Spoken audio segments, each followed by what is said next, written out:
اعوذ باللہ من الشیطان الرجیم، بسم اللہ الرحمن الرحیم۔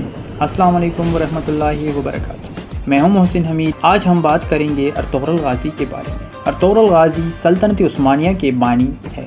آپ کی پیدائش 1191 عیسوی میں ہوئی اور وفات 1280 عیسوی میں۔ آپ ہی کے 3 بیٹے تھے، گندوز، ساوچی اور عثمان۔ آپ کی تیسری بیٹے عثمان نے 1291 یعنی اپنے والد ارطغرل کے وفات کے بعد 10 سال بعد خلافت بنائی، اور ارطغرل نے اسی بیٹے عثمان کے نام سے ہی خلافت کا نام خلافت عثمانیہ رکھا۔ سلطنت کی بنیاد اسی سلطنت نے 1291 عیسوی سے لے کے 1224 تک 600 سال تک ان ترکوں کی تلواروں نے امت مسلمہ کا دفاع کیا۔ اس کے ساتھ مسجد نبوی، گنبد خضرا اور مسجد حرام کی جدید تعمیر، سیدنا حمزہ رضی اللہ تعالیٰ عنہ کا مزار، مکہ مکرمہ تک ایک عظیم الشان نہر، آقائے دو جہان صلی اللہ علیہ وآلہ وسلم کے مزار پر انوار کے گرد سیسہ پلائی دیوار، مکہ مکرمہ تک ٹرین منصوبہ جیسے عظیم کارنامے سر انجام دی۔ ارطغرل کے خاندان وسط ایشیا اور ان کے جد امجد اوغوز خان کے 12 بیٹے تھے، جن سے یہ 12 قبیلے بنے، جن میں سے ایک یہ قائی قبیلہ تھا جس سے ارطغرل غازی تعلق رکھتا تھا۔ آپ کے والد کا نام سلیمان شاہ تھا۔ ارطغرل غازی کے 3 اور بھائی تھے، سارن، زلجان اور گلدارو۔ آپ کی والدہ کا نام خائمہ تھا۔ آپ کا قبیلہ سب سے پہلے وسط ایشیا یعنی سینٹرل ایشیا سے ایران، پھر ایران سے اناطولیہ آئے منگولوں کی یلغار سے نمٹنے کے لیے، جہاں سلطان علاء الدین جو کہ سلجوق سلطنت کے سلطان تھے،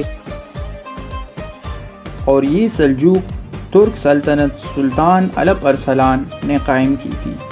سلطان الپ ارسلان تاریخ کی بہت بڑی شخصیت تھی اور اسی سلطنت کا آگے جا کے سلطان علاء الدین بنے۔ اسی سلطان علاء الدین کے سائے تلے یہ 12 قبیلے اوغوز خان رہتے تھے، اور اس قائی قبیلے کے چیف ارطغرل بنے۔ اپنے والد کی وفات کے بعد سب سے پہلے اہلت آئے تھے، پھر اہلت سے حلب گئے تھے۔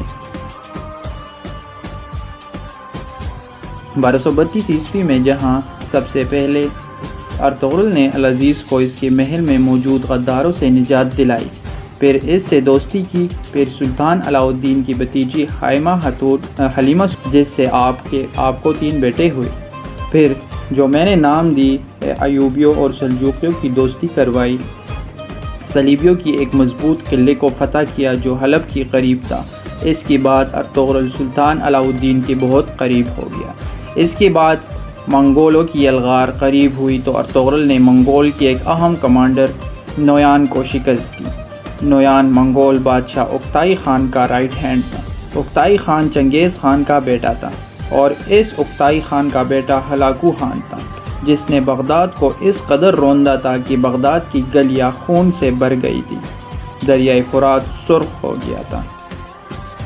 ارطغرل غازی اپنے قبیلے کو لے کے سعود آئے، بالکل قسطنطنیہ کے قریب، اور پہلے وہاں بازنطین کے ایک اہم قلعے کو فتح کیا، اور یہی تمام ترک قبیلوں کو اکٹھا کیا، اور سلطان علاء الدین کے بعد آپ کے بیٹے غیاث الدین سلطان بن گئے، اور ان کی بیٹی کے ساتھ ہی عثمان کی شادی۔ تاریخ میں ارطغرل غازی جیسے جنگجو بہت کم ملتے ہیں، لیکن ہماری نسل ان کو جانتی نہیں ہے۔ بہت بہادر جنگجو تھے۔ اللہ تعالیٰ ارطغرل غازی کا رتبہ بلند فرمائے اور ہزاروں رحمتیں ہو ان پہ۔